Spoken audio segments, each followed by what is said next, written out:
Hey, welcome back. Jeff from Acme Live Scan and Notary. So today I wanted to talk about a couple things. One, there's an announcement tomorrow.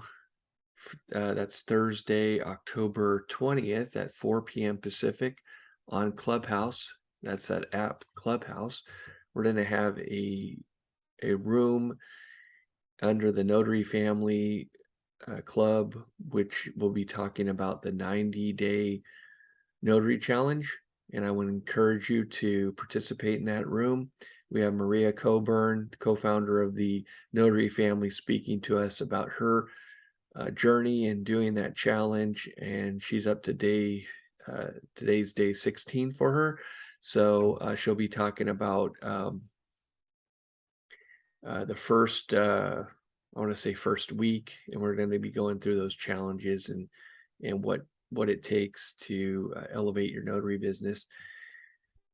And then that's it for that announcement. The other thing I wanted to talk about is about fingerprinting, my favorite subject. Okay, so I was at the UPS store yesterday, and as you may or may not know, they do fingerprinting there, and I'm in California. They do live scan fingerprinting. So I was in there dropping off a loan package, and they were fingerprinting the lady, and I'm like, so it was from this, I was watching it from the start, and I left before they even finished because the lady was so slow that I could have been done with the fingerprinting by the time, from the time I got in there, dropped my package and left, because I was standing in line. So it's not like I walked in, dropped the package, and I left. I'm not talking about that. Okay, I'm talking about I stood there for probably about a good 5 minutes, and this lady was still trying to put her information in the computer. So I'm bringing this up because, not because of her speed or anything, but the equipment that she used. I noticed that on the back of the California ID in particular, and if you're not in California, you don't have this on your ID, because 99, probably everybody else, all other states don't have a magnetic strip. Okay, and so the lady used a magnetic card reader to read the information on the driver's license, to input all it reads off the name, their address, that kind of information, their ID number, and puts that automatically into the software. So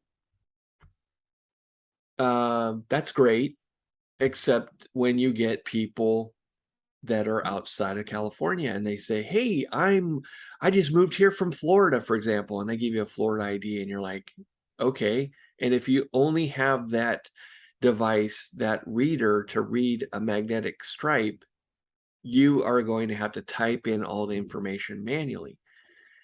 So if you are wanting to get into fingerprinting, think about, or whoever you're going with, ask them how to get data into the computer other than the magnetic reader. So I have a magnetic reader. I think I've used it once. Okay. What I use is my software. They interface with Android. They have an app where you can actually capture with your phone or will read the data. It doesn't capture, doesn't take a picture, just reads the data and transmits it over to the software. I don't use that anymore because it's actually slower than I use a 2D barcode reader now to scan the barcode off of the license. So that's this right here, and it works great. There are a couple states that don't work well. Sometimes some states they have a very thin line for the barcode, and you're like, how am I supposed to read this? I mean, yeah, the machine can read it, but when I'm outside and it's sunny, then you have challenges because, the barcodes, it relies on transmitting a laser, and the laser is supposed to be reflecting whatever it's supposed to reflect back to, how it reads, however it reads that information. I don't even know, I'm in that field and I don't even know the exact way that the laser picks up the information, but it's done by light, right? So bright light doesn't work well with lasers. So I just wanted to bring that to your attention, because if you are doing a live scan, and I was going to show up some of my reviews on Google, is they always say, hey, it's fast. I was in and out of there.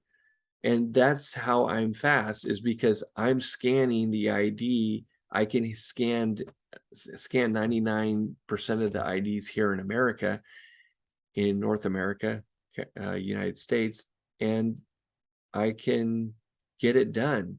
Whereas if you're set up only to read California driver's licenses, you have to type in the information. And occasionally I do get somebody that they bring their passport and some other documentation so that they can be fingerprinted, because you need multiple forms of ID. And yes, you have to type in that stuff manually. So, you can't win on those, but you do everything in your power to make it fast so that you can get these people in and out. And for one person, it's not a big deal. Like the UPS lady, okay, fine. Let's just say it took her 15 minutes to put all that information in and fingerprint the person. That's awesome. But when you're doing groups, you can't do that. You can't sit there for 15 minutes typing in their information. You have to get them in and out as fast as possible, especially if you have, 50 people in front of you and they're like, yeah, I'm waiting in line to get done. It's like, okay. So I just want to bring that to your attention. So if you're looking into getting into fingerprinting, make sure that you understand the whole process, how you're going to input the information, what the software looks like. Get a demonstration if you have to. Besides finding out the fees and all that, you always want to find out how much it's going to cost you, not the up. I had that in another video, not the upfront cost. That's a one-time fee. You want to know what the ongoing costs are. So next month, I know I'm having my maintenance come up. I think that's like $500 for the year. Okay. So I can't get rid of that. That covers my vendor, paying him every time I call him and say, hey, this isn't working or whatever. I never call him, but whatever. He's getting free money, fine. And then the upgrade the fingerprint software, if they happen to have upgrades. I haven't had an upgrade this year. I think last year or the year before they had one upgrade. I'm like, okay, great, whatever. Maybe it was in 2020 or something. But anyway, yeah. So you have to pay those costs. Those are the ongoing costs that you have to pay. So just be aware of that when you're looking into this. So that's all I had for you today. I just wanted to share that with you, and hopefully it was helpful. If you have any questions, you can reach out to me directly. I have my email in there, or you can give me a phone call. You can Google me. You'll probably find me, Acme Live Scan and Notary. I'll pop up and you can give me a call. Have a great day, everyone.